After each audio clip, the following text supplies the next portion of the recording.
Factoring and trade finance provides ongoing support with no ceiling or cap. Buying and selling internationally. Most factoring and financing companies and even banks may not be willing to offer financing on international sale. Factor can replace or supplement your existing financing arrangements. So here the exporter can tell the bank, okay, I will use only 10 million of my facilities, all for pre-shipment finance. And the balance, he can get it factored by the factor, financed by the factor. Financially stressed or impaired. So in today's economy, banks and traditional lenders and credit underwriting agents standards have become increasingly stringent. So some companies may be on default, or some companies may have overdues with the local banks. Here the factors can discount their receivables, factor their receivables, hence the factor can be flexible and alternative. Asset light or capital intensive companies. Trading companies often lack tangible assets but have large purchase orders and receivables.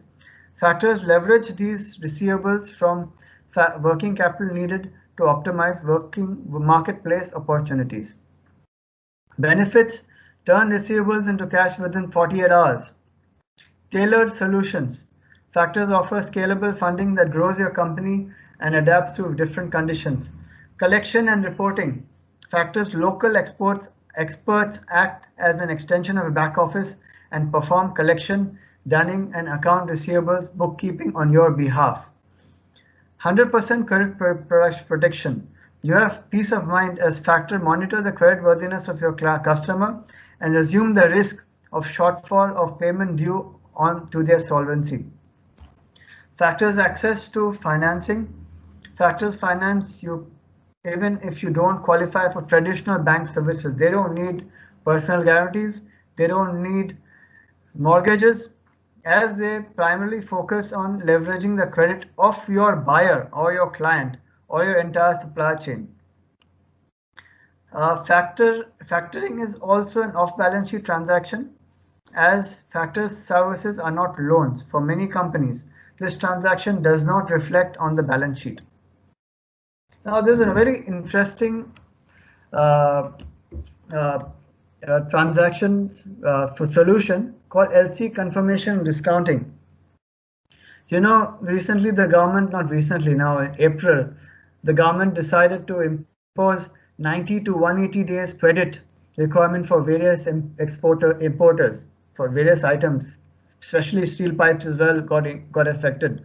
So because of which the suppliers started adding a surcharge of 2% upwards. Some suppliers are not adding any surcharge. So here I can step in to get your LC. By the way, some suppliers even refuse to entertain LCs from Sri Lanka. So from Sri Lankan banks. So here I can step in to arrange confirmation and discounting of LCs issued by Sri Lankan banks. Here how it works. Exporters invoice the buyer approaches the consultant selects a suitable negotiating bank and advises the buyer to open a usance paid at site LC. It's a usance paid at site LC. Exporter, once the bank issues the usance paid at site LC, exporter ships the goods to the buyer based on the LC. And they send the documents not to the buyer's bank, but to the negotiating bank. The negotiating bank, which is a bank nominated by the consultant, that is me, will pay the supplier bank, the supplier bank, which is the beneficiary bank at site. That is if the documents are discrepant free. So here the supplier gets paid at site, despite you issuing a 90 days or a 180 day usance LC. Negotiating bank claims principal plus charges from importer bank after usance period is over. So after 90 days, the negotiating bank, which is appointed by consultant, or the overseas bank appointed by consultant, will claim principal plus charges from importer bank, which is your bank, which is a Sri Lankan bank, after usance period is over. Transaction is finished. The advantages of LC discounting and confirmation are: exporter gets paid on due date, whereas importer gets extended credit. The importer can negotiate a better discount and use LC discounting route to avail financing. There is interest rate arbitrage. The importer can reduce their borrowing costs, and intermediary bank interest rate will be lower than the import loans taken by the Sri Lankan banks, taken by the importer from the Sri Lankan banks. That is no longer a case for Sri Lanka, but it is a case for countries like the GCC countries where the dollar is fixed. There was a time in Sri Lanka where you could hedge your currency, but now you can't do that. I wouldn't suggest any importer to use a UPass LC to save interest costs. Foreign currency can be used in any major currency: USD, GBP, Euro, Japanese yen. Since importer is bearing negotiating charges, the banking charges of the exporter will be less. There are some exporters who are saying, "Oh no, I don't want LC because the charges are very high." But and so they say, "Oh, send me TT." But in this case, the negotiating charges are borne by the importer. I have a brief savings calculation. I have done this for one of the very leading company in Sri Lanka. So there the financing cost came to about 5.9% or 5.16% for 180 days. So you can notice that on a flat basis, the cost is only 1.5%, where against your supplier charging 2%. And this charge can come further down depending on various charges and various banks involved. The other product that I want to talk to you about is bank guarantee, standby letter of credit. These are issued by non-prime banks, and these are issued from countries such as UK, Austria. The payment is on the issuance of charges are paid prior to the bank guarantee issued, and these bank guarantee charges are around 8 to 9% for 365 days. Now what happens here is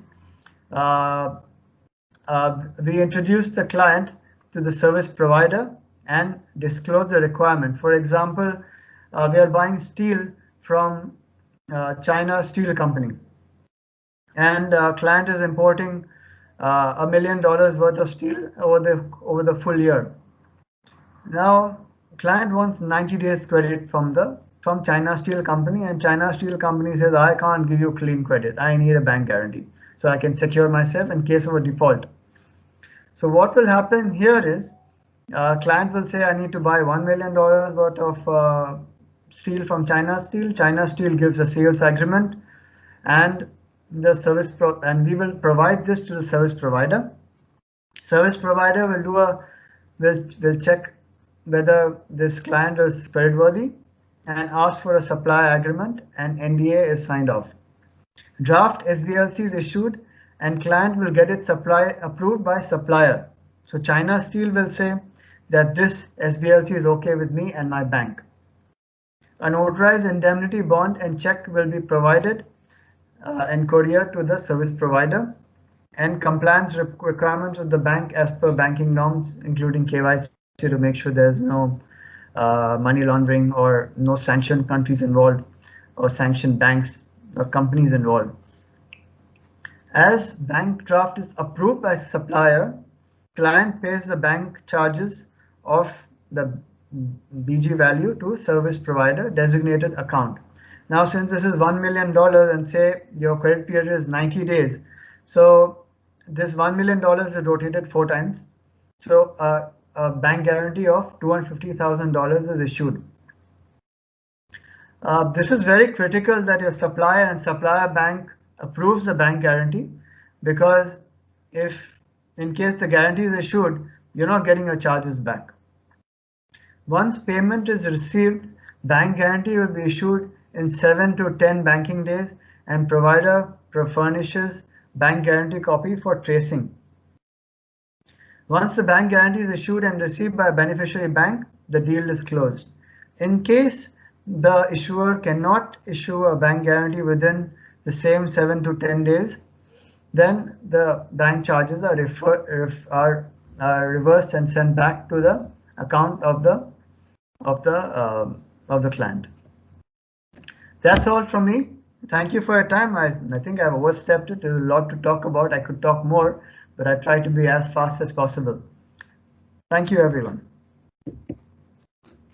Thank you so much, Sanjay.